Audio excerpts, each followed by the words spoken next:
What's up, everybody? Welcome to the Till Corner Podcast. It's your boy Keso, and I'm here with Kat, our lovely co-host here at the Till Corner.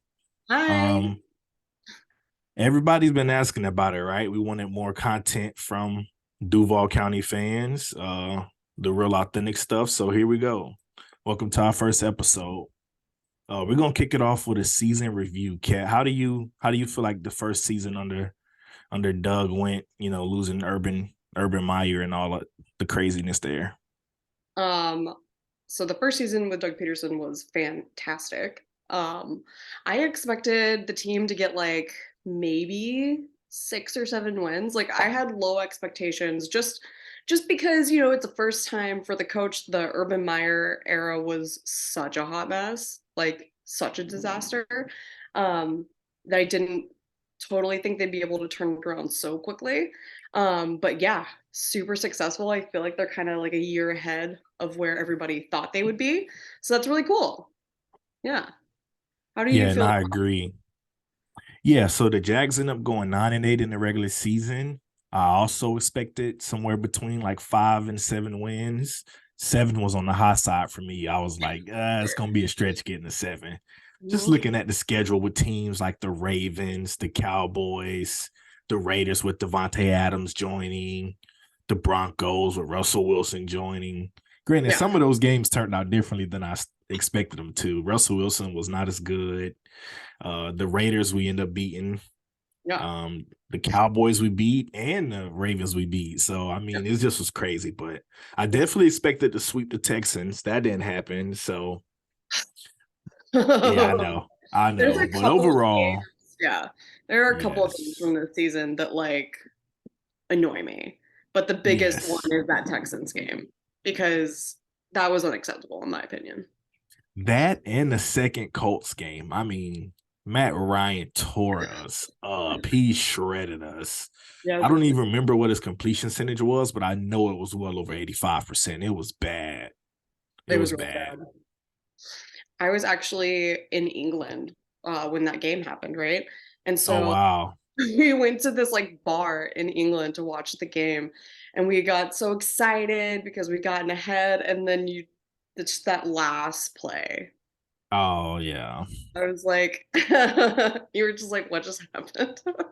Yeah. Awful. Yeah. Secondary definitely was disappointing to start the season off. Got better when Shaq Griffin got out of the lineup.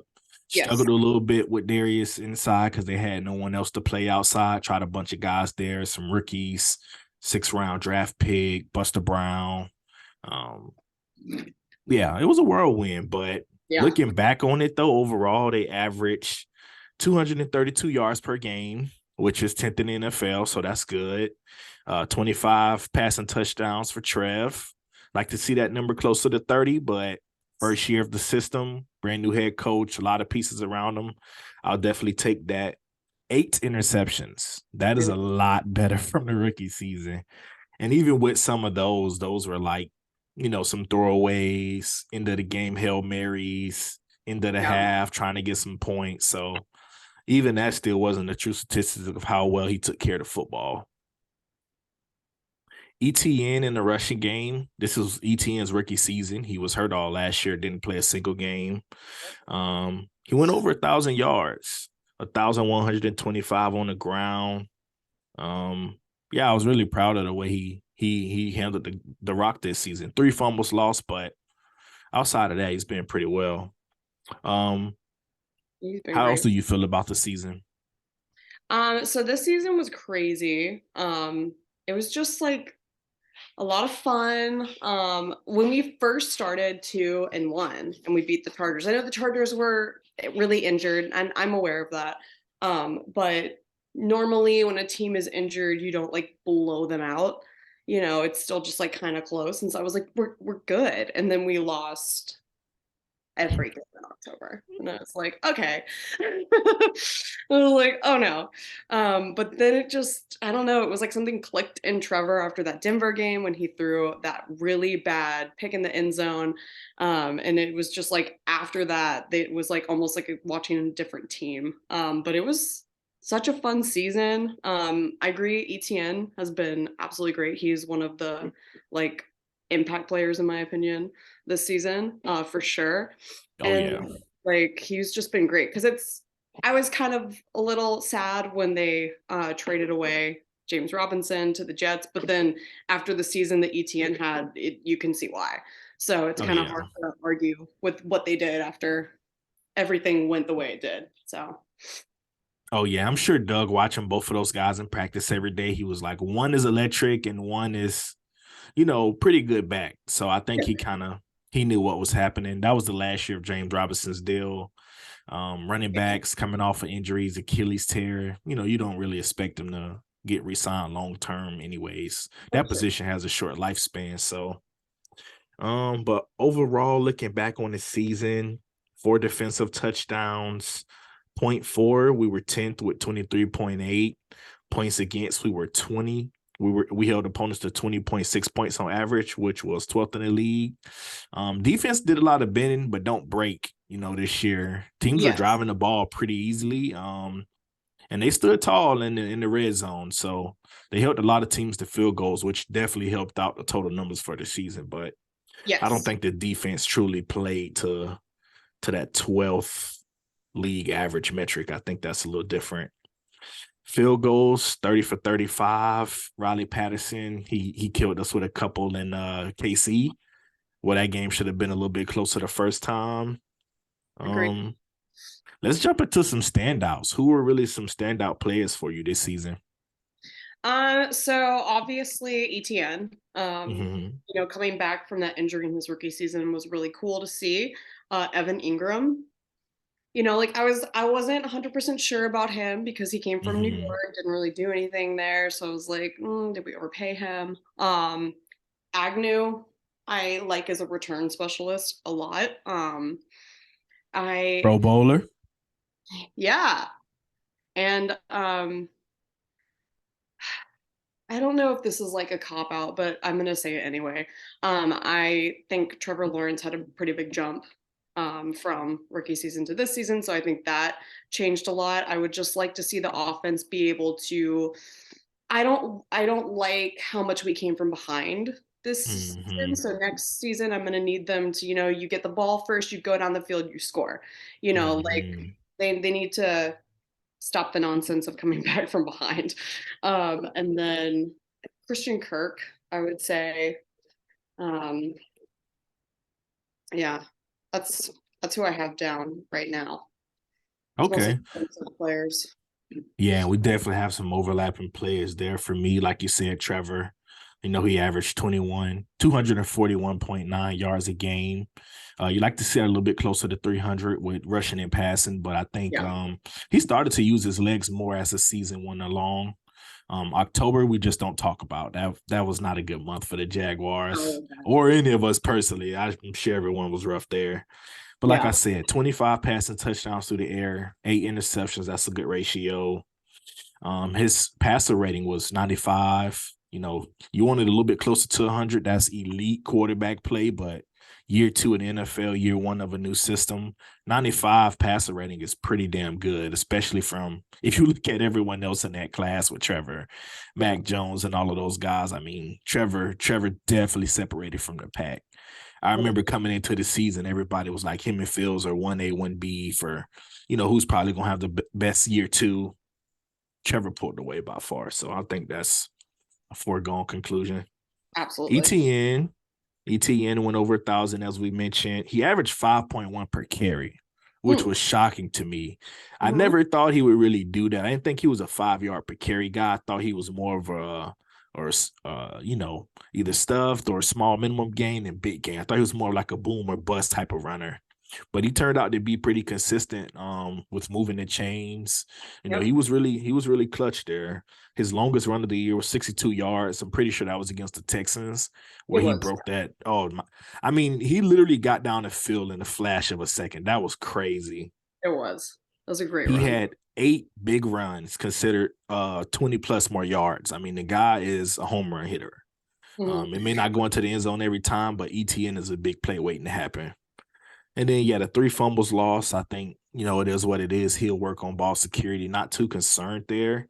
I did see him, get close a couple times. That breadbasket was getting a little shaky, but Oh my god, the Thursday night game where he was oh my you could see God, the ball come out. I twice. was like, no. Twice. Yeah, twice against the Jets. He was like, whoa, whoa. I'm like,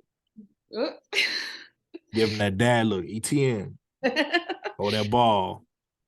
Kirk, man. Kirk went off for 84 receptions. I did think he was going to be a 100 catch guy in this offense with, guys like Zay Jones, who's been a retread, been to multiple teams, never really stood out. Wide receiver 3, most places. Yeah. I was like, yeah, Kirk's going to get most of the carries or most of the catches, excuse me.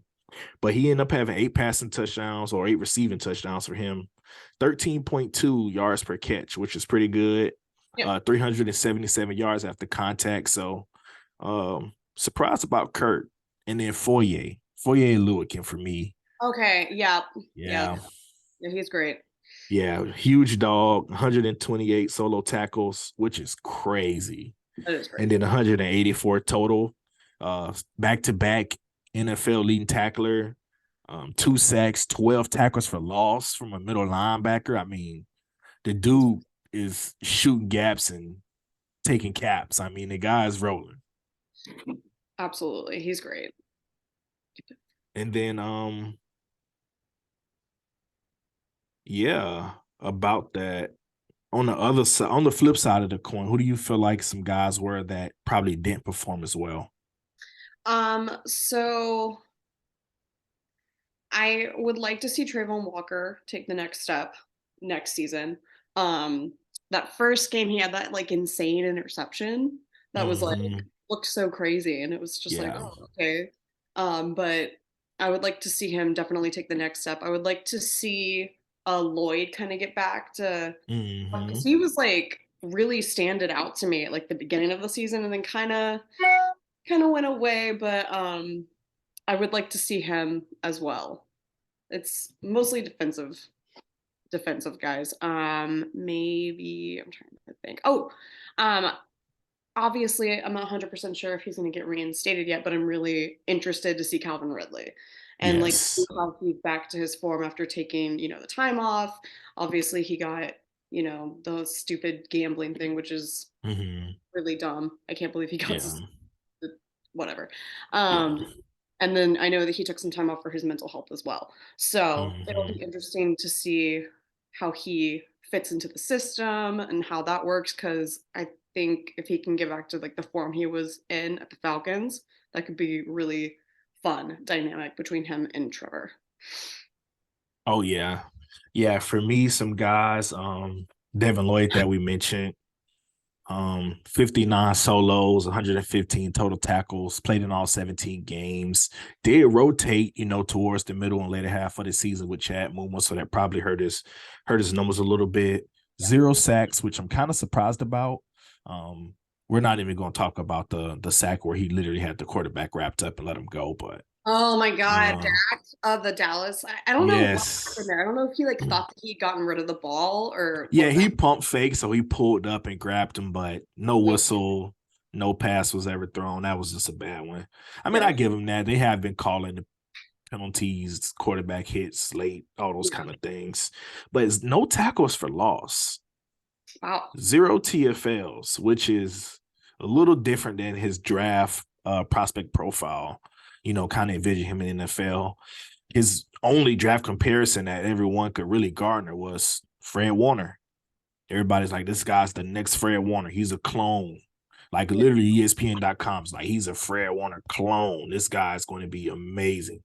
So, he did kind of slip, towards the back half of the first round. Not sure what that was about. He was expected to be, kind of an early mid-round guy in the first round. So that was a little weird.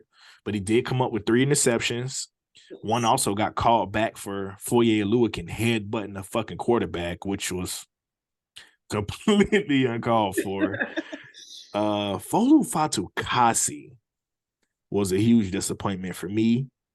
Okay. He was someone that the Jacks spoke about as their number 1 free agent priority. He was the first guy signed from that free agency class. I mean, he was their number 1 priority. He was their guy. This year, I mean, the guy played in 14 games. He missed 3 games with injuries towards the early part of the season.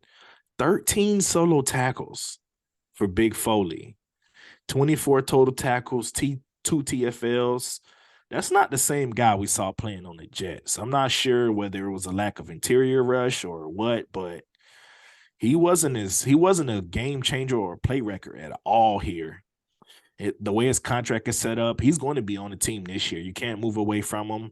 It's a $15 million dead cap hit if you cut him this year. So you just gotta hope Foley improves and gives you a lot more input there. Big Word Robinson Harris is next for me. Started out pretty slow. I mean, super slow. I saw him get washed down in the run game, not getting back there, not beating tackles one-on-one. But he did okay.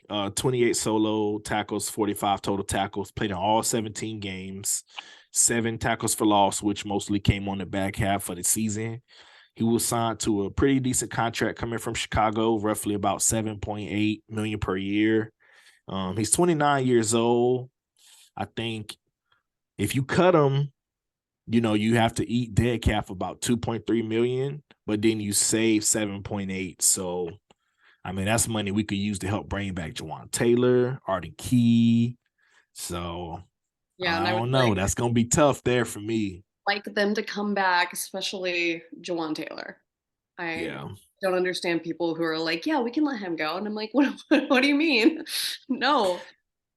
See, I the don't. cap, yeah, the cap is tough. I know It they is. can maneuver it. I know they can do cash over cap and convert these guys, assign the bonuses, get them their money up front for the season and things like For sure. that. So I would definitely like to see Jawan back. I'm not opposed to a tag and trade though.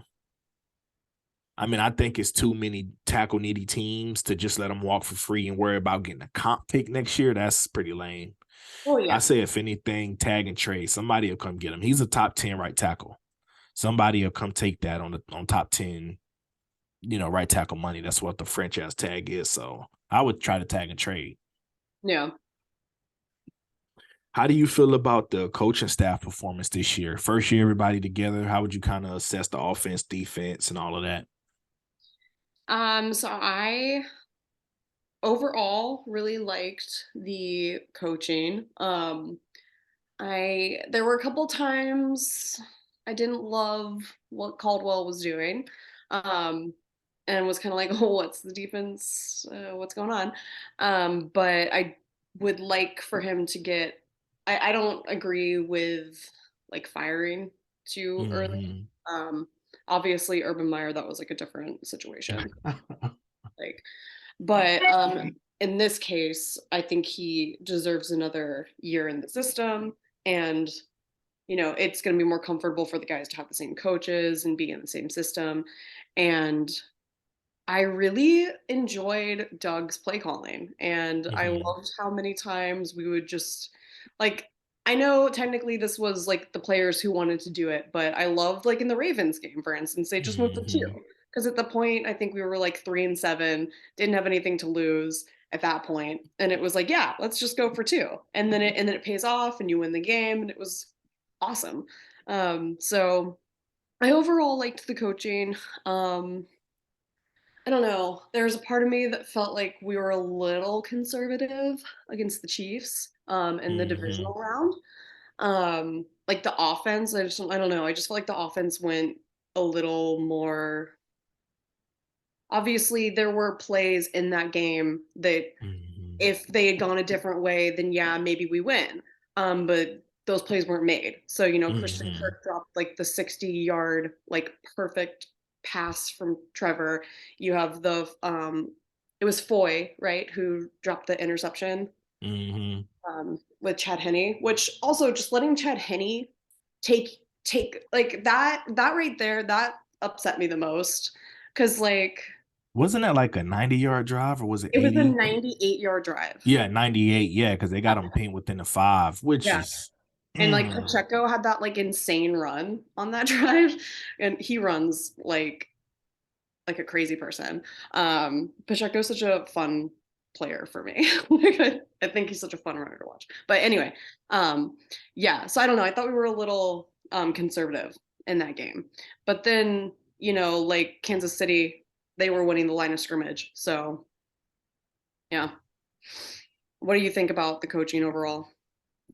Yeah, I think a lot of the similar inputs. Love Doug Peterson's overall play calling. Don't like some of the situational stuff. I do like him going for fourth down a lot early in this season. Yes. Because it is early in the season, you take those risks, trust the offense and those guys, and they converted a decent amount this year. They were pretty good on fourth downs across the whole year. Some of those I think he should have kicked field goals on, especially early in ball games. You know, in the first half, get the points. They always take the points. It's hard to come by points in the NFL. You know, you have a young team, Doug. Like, take the points.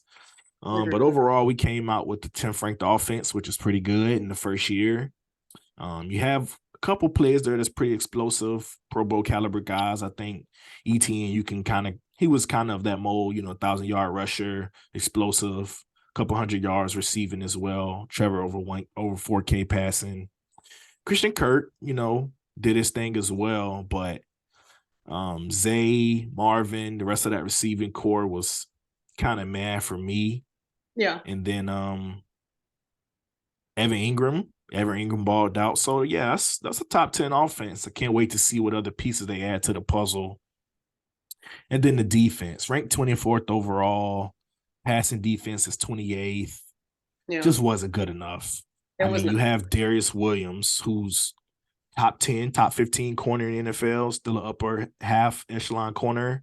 You have Tyson Campbell, who's regarded as a top 5 corner by most sites, whether it's PFF or whoever you want to use, to whatever other ranking source you want to use. Tyson Campbell's top 5, top 6, top 7 corner in the entire NFL. So Yeah. there's no way with 2 top corners. Andre Cisco is pretty good. Rayshawn balled this year. So with the secondary playing well, you wouldn't expect it to be the 28th ranked passing defense. But Yeah. I think the linebackers were horrible in coverage. Even Foye Oluokun got beat so much in coverage. Rayshawn couldn't cover Kelsey, and a lot of those guys one-on-one as a safety when they would bring him down to cover guys in the slot. So I think it's a lot of work to do there. Not really sure how you improve the secondary because all 4 of those guys are going to be starters next year. Yep. So I guess you just hope another year in the defense and I feel add like more it's pieces around him. But it's going to be the same linebackers next year in the same pass coverage schemes. It's going to be Foye Oluokun. It's going to be Devin Lloyd. It's going to be Chad Muma. So I yeah. don't think you're going to look to upgrade at any of those spots. So maybe they add another corner who comes in and plays a slot so Rayshawn doesn't have to kind of do that. That may help a lot. Um, Maybe adding another slot corner early or a corner early helps with, just some depth there and, maybe a little rotation in the slot, moving guys around. Maybe Darius goes to the slot, matchup dependent. Who knows? But Yeah. overall, I think it was a pretty good season and excited for next year, man. These guys are only going to get better, more comfortable in the Absolutely. system, add more pieces around them, and let's keep going. I think next year, the divisional is the minimum. Divisional round of the playoffs is the bare minimum expectation. Like, there's no way the Jaguars should be going backwards, with especially the way the AFC South is. Like, I think we should be able to win enough games to potentially host a playoff game next year. That should be the goal. Yep. Is to host a home playoff game. I know we did this year winning the AFC South, but in the divisional round, hopefully, we're the 1 or 2 seed and we're hosting. Yeah, I agree. I think anything not winning the AFC South, in my opinion, Mm-hmm. is unacceptable. Yep. That's absolutely unacceptable. Um, like we got expectations now. I think this also just feels a lot more sustainable Yep. than obviously 2017.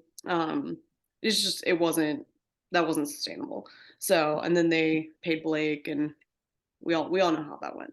So Yes. you know, this is just it feels like we actually have something we can build on. We have a coach Mm-hmm. who, has been in the NFL, who's been successful in the NFL. Like, I remember when we hired Doug Peterson, and I was like, that's such a good hire. And I Yeah. feel like that's so unlike the Jaguars Yes. to do Mm-hmm. that. So I was like, this is a great hire. Holy crap. Like, they hired someone who has an experience, who's taken a team to a Super Bowl and won the Super Bowl. Like, Right. okay, because I was really like ready for us to hire somebody who had no experience. It was their first time being a coach because, that's what we do. So I love it. Yeah, and then speaking on that, I Sorry. mean, the rumors that Byron Leftwich was going to be announced the coach was like 99% in the bags. The Yeah. odds were crazy on, the online betting gambles and all of that kind of stuff. Like Byron Leftwich was going to be the coach of the Jaguars. Not sure where it fell apart. There were some talks that Adrian Wilson being the GM is what kind of caused some thrift there with, they wanting to have Balky still in the mix and how would that look and all of that kind of stuff. But yeah, I'm glad we kind of dodged that bullet. Byron, got fired.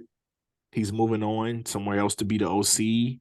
Not getting any head coach looks, I don't think, this year from how the rounds have been going. So for a Yeah. guy to be considered a lock for a job with Trevor Lawrence and an upcoming team to not even be a head coach candidate potentially the next year is pretty crazy. So Nathaniel Hackett was also supposedly the second guy in the Jaguars books. He got stole from them before he could even get on a plane to Thank God. make it to Jacksonville, and Thank we God. got blessed. Yeah, Nathaniel Hackett was not ready. He was not ready. So thanks. We fired him actually mid-season before too. Yeah. When he was here as the OC. So just glad that the Jaguars finally got it right, the head coaching job. A Yes. recent Super Bowl winner, too. The guy, when they hired him, he won a Super Yeah. Bowl within the last 5 years. Like, Hmm. how often do you see that? Yeah, exactly. And they beat Tom Brady and the Patriots, the dynasty that Mm-hmm. was them, to win the Super Bowl. Yes. So, like that's a big deal as well. With a backup quarterback, no less. With Nick Foles, the money Nick stealer. Foles. Yeah, what it got us now QB3 on the Colts behind Sam Ellinger, which is crazy. But No, I mean, he played out his mind that season and got the job done. I did.